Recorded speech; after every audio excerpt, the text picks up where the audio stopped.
সেই যুবকের জীবনী থেকে একটি ঘটনা বলবো।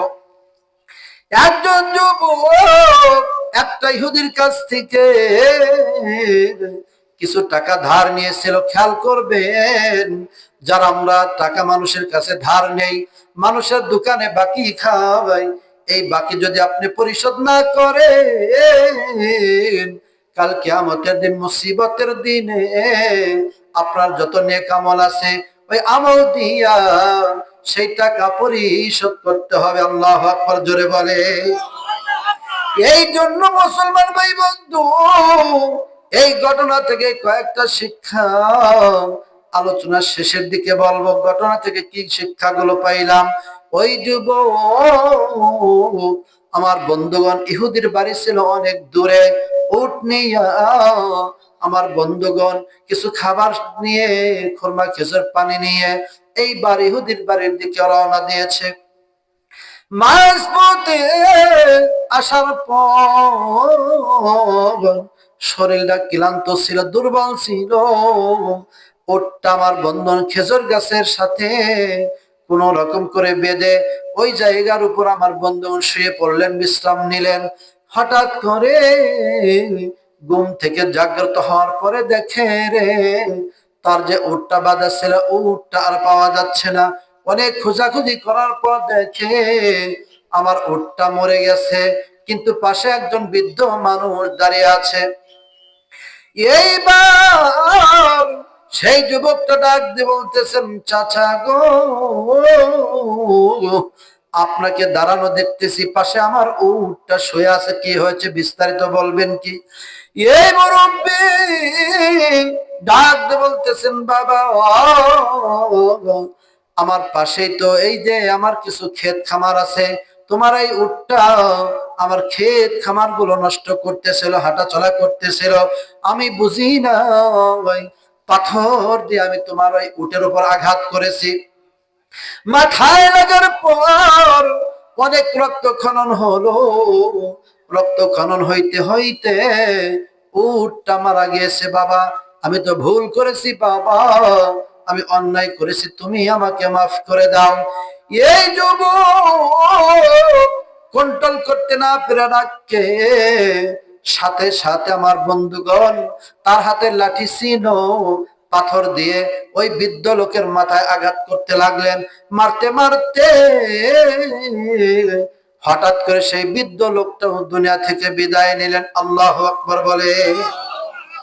আল্লাহর কোরআনের বিধান অনুযায়ী আপনি যদি কাউকে একটা থাপ্পড় দেন, আল্লাহ বলেছেন তুমি তাকে প্রতিশোধ নিতে পারো, তাকে একটা থাপ্পড় দিতে পারো। তোমার একটা চোখ কানা করে দিয়েছে, তুমি তারও একটা চোখ কানা করতে পারো। তোমাকে যেভাবে যে পরিমাণ আঘাত করেছে সেইভাবে তুমি প্রতিশোধ নিতে পারো। তোমাকে হত্যা করেছে, তোমার গার্জিয়ান সহ তাকেও হত্যা করতে পারো। কিন্তু তুমি যদি ক্ষমা করে দাও, তাহলে তুমি ভালো কাজ করলা, অনেক সব, অনেক উত্তম কাজ করেছো। কিন্তু আমার বন্ধু, প্রতিশোধ নেওয়া জায়েজ করেছে আল্লাহ কোরআনে, যেইভাবে আঘাত করবে সেই পরিমাণ প্রতিশোধ আপনি নিতে পারেন। কিন্তু যদি মাফ করে দেন, তাহলে অনেক সব পাইবেন, উত্তম কাজ করতে পারবেন। এইবার সেই যুবক চিন্তায় পড়ে গেল, আল্লাহ, আমি তো ভুল করে ফেলেছি, বৃদ্ধ লোকটাকে মারতে মারতে সেও তো মারা গিয়েছে, এখন আমি তো বড় অপরাধী হয়ে গেছি। কোন মানুষ যদি মানুষকে হত্যা করে, আমার বন্ধু ইসলামের বিধি বিধান অনুযায়ী তাকে হত্যা করতে হবে, প্রতিশোধ নেওয়া জায়েজ আছে। তাহলে আমি তো বিপদে পড়ব। মানুষ হয় মানুষকে যদি মুমিনকে হত্যা করে, তাহলে কাল কিয়ামতের দিন তার স্থান জাহান্নাম হয়ে যাবে। দুনিয়াতে যদি বিচার হয়, তাহলে সে মাপ পেয়ে যাবে, কিয়ামতের দিন আল্লাহ দ্বিতীয়বার বিচার করবে না। কিন্তু লোকটা, যুবকটা ভয় পেয়ে গেল, আমি তো ভুল করেছি, আমি তো অন্যায় করে ফেলেছি। এই পরকালের চিন্তা বেশি। আমার বন্ধুগণ, দিলের মধ্যে কেমন যেন টেনশন হচ্ছে, আমার বিচার না হওয়া পর্যন্ত এই জায়গা থেকে যাব না। ওই যুবক দীর্ঘ সময় দাঁড়িয়ে থাকলেন, বসে থাকলেন, দেখি মুরব্বীর গার্জেন আসে কিনা। অনেক সময় পর দুইজন পুরুষ মানুষ, দুইজন মধ্যবিত্ত আমার বন্ধুগণ, মধ্যম বয়সী দুইজন মানুষ এসে ডাক দিয়ে বলতেছে, যুবক কি হয়েছে, আমার বাবা এখানে শুয়ে আছে, কারণটা কি? এই যুবক ডাক দিয়ে বলতেছেন, ভাই জান আমি ভুল করেছি, অন্যায় করেছি, আমার ওটটা তোমার বাবা মেরে ফেলেছে, আমি রাগ কন্ট্রোল করতে পারি নাই, তোমার বাবাকেও মারতে মারতে তোমার বাবাও মারা গিয়েছে।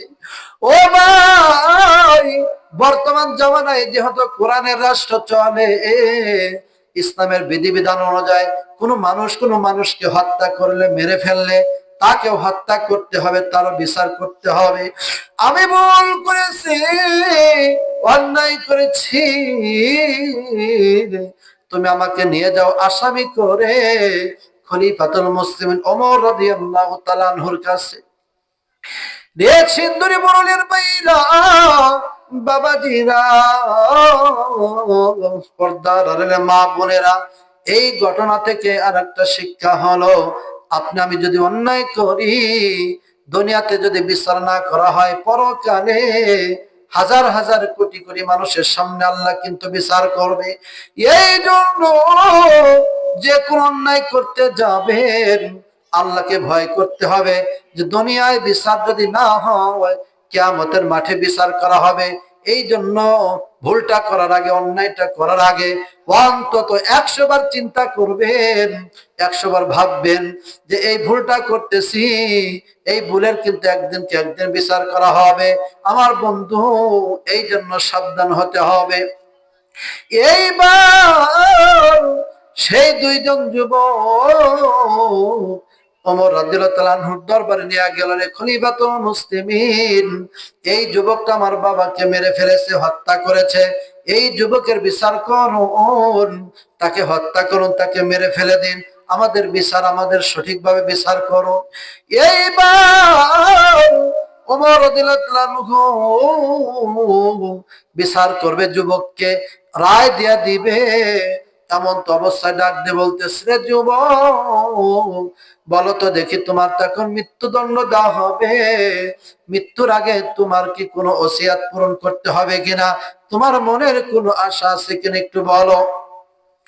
এই যুবক ডাক দিয়ে বলতেছেন, খলিফাতুল মুসলিমিন, আমার জীবনে অনেক আশাই ছিল, সব আশা ছেড়ে দিলাম, শুধু একটাই আশা, যে ইহুদির কাছ থেকে টাকা ধার নিয়েছি, ওই টাকাটা যদি পরিশোধ না করতে পারি, ওই ইহুদি সারা জীবন মুসলমানের গালি দিবে। মুসলমান কথা দিয়ে কথা রাখে না, আমার কাছ থেকে অনেক টাকা নিয়েছে, পরিশোধ করলো না, আমাকেও গালি দিবে, মুসলমান ধর্মের উপরে গালি দিবে, আমার নবীকে উনিও গালিগালাজ করবে। তাই আমার মনের আশা, আমার যেহেতু মৃত্যুদণ্ড হবে, মৃত্যুর আগে আমার একটা আশা, আমার বাসা অনেক দূরে, হুজুর আমাকে 1 মাসের ছুটি দিবেন, 1 মাসের মধ্যে আমি ইহুদির টাকা পরিশোধ করে আমার মা বাবা, স্ত্রী সন্তানের কাছে শেষ বিদায় নিয়া আপনার কাছে আমি 1 মাস পরে আসবো। আল্লাহু আকবার, জোরে বলে। মুসলমান ভাই বন্ধু, এই কঠিন মুহূর্তে আপনি আমি যদি চলে যাই, তাহলে ওই জায়গায় কিন্তু আর ফিরে আসবো না, কথা বলেন ঠিক কিনা? কারণ মারা যাব, একবার সুযোগ পাইলে আমরা সেই বিপদের জায়গায় কিন্তু আসবো না। কিন্তু না না না, যার ভিতরে আল্লাহর ভয় আছে আমার বন্ধু, পরকালের প্রতি বিশ্বাস আছে, কিয়ামতের মাঠের চিন্তা যারা আছে, ওই ব্যক্তি কখনো অন্যায় করবে না। যদি অন্যায় করে, বিচারটা সঠিকভাবে চাইবে, কথা বলেন ঠিক কিনা? এইবার খলিফাতুল মুসলিমিন ওমর রাদিয়াল্লাহু তাআলা আনহু ডাক দিয়ে বলতেছেন, যুবক, তোমাকে যে ছেড়ে দিব, তোমার দেখে তো বিশ্বাস নাই, তুমি তো নাও আসতে পারো, তোমাকে এইভাবে ছেড়ে দেওয়া যাবে না। এইবার আমার বন্ধু ওমর রাদিয়াল্লাহু তাআলা আনহু বললেন, তোমার যদি কোনো আত্মীয় থাকতো, তাকে জিম্মাদার হইয়া তুমি রেখে যাইতা, তুমি না আসলে তোমার পরিবর্তে তাকে ফাঁসি দিতাম, তার গর্দান কেটে ফেলে দিতাম। আর তুমি যদি আসতা, তোমার সেই আত্মীয়কে ছেড়ে দিতাম, তোমাকে ফাঁসি দিতাম, তোমার গর্দান কেটে ফেলতাম। ওই যুবক ডাক দিয়ে বলতেছেন, হুজুর আমার বাসা অনেক দূরে, তেমন কোন আত্মীয় স্বজন মদিনায় আমার নাই। আমার যদি রক্তের ভাই থাকতো, আমার ভাই আজকে বাইরে বিপদে আমার সঙ্গে হতো, আমার পাশে দাঁড়াইতো, আমার গার্জিয়ান হইতো, কিন্তু আমার তো কেউ নাই, কে আমার জিম্মাদার হবে? এইবার মাঝখান থেকে একজন প্রিয় সাহাবীর হাত উত্তোলন করলেন, ডাক দিয়ে বলতেছেন যে খলিফাতুল মুসলিমিন ওমর রাদিয়াল্লাহু তাআলা আনহু, এই আমার যুবক ভাইয়ের জন্য, মুসলমান ভাইয়ের জন্য আমি জিম্মাদার হলাম, তাকে 1 মাসের ছুটি দিয়ে দিন। 1 মাস পরে সে যদি আসে আমাকে ছাড় দিবেন, তার ফাঁসি দিবেন। আর যদি না আসে, ওনার পরিবর্তে আমি ফাঁসির কাস্টে ঝুলতেছে। আল্লাহু আকবার, জোরে বলে। এ মুসলমান ভাই বন্ধু, সাহাবীদের কেমন ঈমান ছিল, মুসলমান ভাইয়ের প্রতি কেমন ভালোবাসা ছিল, মহব্বত ছিল। এক ভাই আর এক ভাইয়ের সাথে মিল নাই, মহব্বত নাই। এক ভাই আর এক ভাইকে ফাঁকি দিচ্ছে, এক ভাইয়ের জমি আর এক ভাই জোর করে নিচ্ছে, এক ভাইয়ের সাথে আর এক ভাইয়ের কথা বন্ধ আছে, আছে কিনা কথা বলেন, কথা কন না কে, রাগ আছেন? আমার বন্ধুগণ, ভাইয়ের সাথে সম্পর্ক কেমন থাকতে হবে, কেমন মহব্বত রাখতে হবে। রে মুসলমান ভাই বন্ধু, ওমর রাদিয়াল্লাহু তাআলা আনহু ডাক দিয়ে বলতেছেন, নবীর প্রিয় সাহাবী আপনি কে, সামনে আসুন। এবার সেই সাহাবী এসে দেখে, রে সাধারণ কোন সাহাবী নয়, তিনি হচ্ছেন হযরতে আবু যর গিফারি। বলেন সুবহানাল্লাহ। হযরত আবু যর গিফারি খাদেমে খায়রুল বাশার, খিদমতে মা জিন্দেগি ভর না বানায়া আপনা ঘর। হযরত আবু যর গিফারি খাদেমে খায়রুল বাশার, খিদমত মা জিন্দেগি ভর না বানায়া আপনা ঘর। আল্লাহু আকবার বলে। আবু যর গিফারি কেমন বড় দামি সাহাবী ছিল রে মুসলমান ভাই বন্ধু। ডাকাতের লিডার ছিল, মানুষের টাকা পয়সা আত্মসাৎ করত, কিন্তু নবীর মহব্বত আবু যর গিফারি যখন কালেমা পড়ে মুসলমান হলো, একদিন আমার নবীজি জিব্রাইল এসে ডাক দিয়ে বলতেছেন, নবী গো, ওই যে চাদর মুড়ি দিয়ে যাচ্ছে আপনার একজন প্রিয় সাহাবী আবু যর গিফারি, তার একটা গোপন আমল আছে, আপনি এখনো জানেন না। আল্লাহ বলছেন আজকে আমার নবীকে বলে দিও আবু যর গিফারির একটা গোপন আমল আছে। আপনি কি জানেন সে আমলটা কি আপনি শুনতে চান? আমার নবীজি ডাক দিয়ে বলতেছেন, জিব্রাইল আমার প্রিয় সাহাবী আবু যর গিফারির কি গোপন আমল আছে সে আমলটা বলো। অনেক অনেক সাহাবীর গোপন অনেক আমল আছে, কিন্তু আবু যর গিফারির এমন একটা আমল আছে, অন্য কোন সাহাবীর সেই আমলটা নাই। আমলটা কি আমি জানবো? আমার বন্ধুগণ, এবার রাসূলুল্লাহ সাল্লাল্লাহু আলাইহি সাল্লাম বলতেছেন, আবু যর গিফারি সেই আমলটা বলো। আমার বন্ধু, এইবার আমার বন্ধুগণ ফেরেশতা জিবরাইল বলতেছেন, ইয়া রাসূলুল্লাহ, ইয়া হাবিবাল্লাহ, সেই আমলটা আপনার কাছে বলবো। এই আমলটা যদি আপনার কাছে বলি, আপনি নিজেও সেই আমল করার জন্য বেশি আগ্রহী হবেন, এমনকি আপনার প্রিয় সাহাবীদেরকে আমল করার উৎসাহ দিবেন। আপনারা বলেন তো দেখি, সেই আমলটা শুনতে রাজি আছেন কিনা? কারা কারা শুনতে চান? আমার বন্ধু আপাতত স্টপ রাখলাম, আমলটা একটু পরে বলবো। আমার বন্ধু আবু যর গিফারি রাদিয়াল্লাহু তাআলা আনহু প্রিয় সাহাবী ছিলেন, দামি একজন সাহাবী। যেই সাহাবী ডাকাতের লিডার থাকার পর অনেক অর্থ সম্পদ ছিল, কালেমা পড়ে মুসলমান হওয়ার পর আল্লাহ রাস্তায় সব কিছু দান করে দিলেন। এমন পাগল হয়ে গেলেন নবীর জন্য, যেই নবীর জন্য খেদমত করে বাকি জীবনটা কাটায় দিলেন, নিজের থাকার জন্য একটা ঘর পর্যন্ত বানাইছিলেন। আল্লাহু আকবার, জোরে বলে। মুসলমান ভাই বন্ধু, এইবার আমার বন্ধু ওমর রাদিয়াল্লাহু তাআলা আনহু ডাক দিয়ে বলতেছেন, ভাই আবু যর গিফারি, আপনি তো সাধারণ কোন সাহাবী না, আমার নবীজির মুখে শুনেছি আপনার অনেক প্রশংসা, আপনার অনেক দামি সাহাবী, আপনি বুঝে শুনে দায়িত্বটা নেবেন, আপনি বুঝে শুনে এই যুবকের জিম্মাদার হবেন। এই যুবকটা যদি না আসে, আমি খলিফাতুল মুসলিমিন আপনার প্রতি যেই ভালোবাসা মহব্বত আছে, কিন্তু ইসলামের রাষ্ট্রবিধান কায়েম করার কারণে আপনার প্রতি কিন্তু আমি মায়া দেখাবো না, আপনার প্রতি কিন্তু আমি দয়াবান হব না। কারণ আমার একজন ছেলে ছিল আবু শামা, মদ পান করে জিনা করেছিল, আমি বিচার করেছিলাম, 100টা বেতের আঘাত করেছিলাম। আমার বন্ধু 100টা বেতের আঘাত করে ওমর রাদিয়াল্লাহু তাআলা আনহু তাও কি করেছিলেন, 50টা বেতের আঘাত করার পর আবু শামা মারা গেল। ওমরের ভিতরে কেমন যেন টেনশন হচ্ছে, এখনো তো 50টা বাকি আছে। সন্তানকে কবরে দাফন করার পর কবরের উপরে বাকি 50টা বেতের আঘাত করেছেন। আল্লাহু আকবার, জোরে বলে। কেমন শাসক ছিল ওমর রাদিয়াল্লাহু তাআলা আনহু, মুসলিম জাহানের খলিফা ছিলেন ওমর রাদিয়াল্লাহু তাআলা আনহু। কেমন খলিফা ছিলেন, মানুষের দুয়ারে দুয়ারে খোঁজ খবর নিতেন। একদিন দেখে একজন মহিলা, আমার বন্ধুগণ, গভীর রাত্রে পাহাড়ি অঞ্চলে কি যেন চুলা জ্বালাইতেছিল।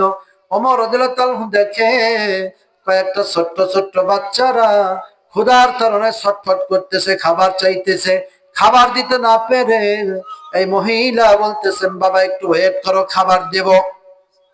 একটু পর বাচ্চাগুলো যখন ঘুমিয়ে গেলেন, আমার বন্ধুর মহিলা তাদেরকে ঘুমাইয়া নিজেও ঘুমাইতে যাবে, এমন তো অবস্থা।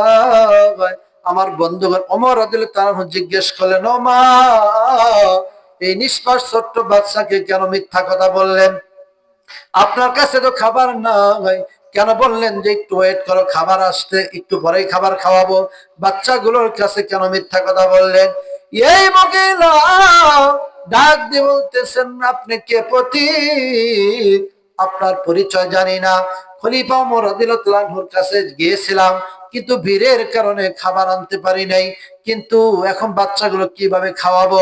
আমরা মদিনার বাইরের লোক, অনেক চেষ্টা করার পর খলিফার কাছাকাছি যেতে পারি নাই, খাবার আনতে পারি নাই, তাই বাচ্চাগুলো নিয়ে খুব কষ্টের মধ্যে আছি। এই কথা শোনার পর ওমর রাদিয়াল্লাহু তাআলা আনহু বলতেছেন, মা একটু ওয়েট করেন, দেখি আমি খাবারের ব্যবস্থা করতে পারি কিনা। বাইতুল মালের দারোয়ান ছিল, খেদমতটা ছিল আসলাম। আসলামকে বলতেন, আসলাম রে, তাড়াতাড়ি একটা বস্তার মধ্যে কিছু আটা তরি তরকারি তাড়াতাড়ি ভরো, ভরার পর আমার মাথায় উঠায় দাও। আল্লাহু আকবার বলেন। আসলাম বাবা কই ডাক দিয়ে বলতেছেন, খলিফাতুল মুসলিমিন, আপনি মদিনার এবং আশপাশের সকল রাষ্ট্রের অর্ধ জাহানের খলিফা, আপনি খালি অর্ডার করেন কোথায় নিতে হবে, আমি সেই জায়গায় নিয়ে যাব। এবার ওমর বলতেছেন, না রে আসলাম না, যে দৃশ্যটা দেখে আসছি, কাল কিয়ামতের দিন, মুসিবতের দিনে আমার আল্লাহ যদি জিজ্ঞেস করে, রে ওমর, তুমি যখন খলিফা ছিলা, তোমার রাষ্ট্রের একজন মহিলা ছোট্ট ছোট্ট বাচ্চাদেরকে নিয়ে অনাহারে ছিল, তাদের তুমি খোঁজ খবর নিতে পারো নাই। আজকে কিয়ামতের দিন, মুসিবতের দিনে তোমাকে আমি আসামি করব। আল্লাহ যদি আসামি করে, সেদিন আমি রক্ষা পাবো না। এই জন্য আসলাম, তাড়াতাড়ি আমার মাথায় উঠাইয়া দাও। খলিফা, অর্ধ জাহানের খলিফা, তাদের মধ্যে কোনো অহংকার নাই, তাকাব্বুরি নাই, কোনো বড়াই নাই। আমার বন্ধু সেই বস্তাটা মাথায় উঠাইয়া ওই মহিলার কাছে বলতেছেন, মা আপনি রুটি বানান, আমি তরি তরকারি কেটে আপনাকে সহযোগিতা করি। তরি তরকারি কেটে সহযোগিতা করে রুটি বানাইয়া বলতেছেন, মা আপনি নিজে খান, বাচ্চাদেরকেও আমি নিজে খাওয়াই দিচ্ছি। বাচ্চাদেরকে যখন খাওয়া, ওই মহিলার চোখ দেওয়া ছিল, নয়নে পানি পড়া শুরু হয়ে গেল। ডাক দিয়ে বলতেছেন, মা আপনি খান, চোখের পানি ফেলান, কারণ কি? ওই মহিলা মা বলতেছেন, বাবা তোমার কারণে গভীর রাত্রে আমার বাচ্চা নিষ্পাপ বাচ্চাদেরকে খাবারের ব্যবস্থা হলো, আমি নিজেও খাইলাম। বর্তমান জামানার খলিফা ওমর রাদিয়াল্লাহু আনহু না হইয়া তুমি যদি খলিফা হইতা তাহলে আমাদের ভাগ্য আরো খুলে যাইতো। সুবহানাল্লাহ ধরে বলে। অথচ খলিফা নিজেই ওমর রাদিয়াল্লাহু আনহু। এইবার ওমর রাদিয়াল্লাহু আনহু বলতেছেন, মা আগামীকালকে খলিফার দরবারে যাবেন, ওইখানে আমাকে দেখতে পাইবেন। কৌশল করলেন, মিথ্যাও না, একেবারে সরাসরি আমার বন্ধু সত্য বললেন না, অবস্থা বুঝে কৌশল করাও জায়েজ আছে। পরের দিন ওমর রাদিয়াল্লাহু আনহুর দরবারে ওই মা যখন গেলেন, যাওয়ার পরে দেখে রে,